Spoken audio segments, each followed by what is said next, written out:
Iznāca žurnāla 36,6 septembra numurs. Tajā lasiet. Uzņēmēja Žanna 2 gadus pēc autoavārijas un 11 operācijām saka paldies, ka dzīvošanas dāvana viņai dota vēlreiz. Grupas astronautu solisti Māra Upmane-Holšteina atklāja savu smundrumu un labsajūtas avotus.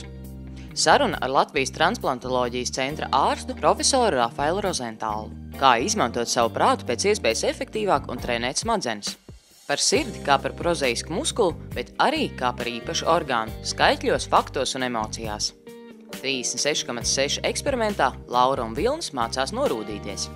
Ko un kāpēc vislabāk celt galdā mazajam skolēnam? Cīnīties ar dubultzodu palīdzēs regulāri veikts sejas fitness.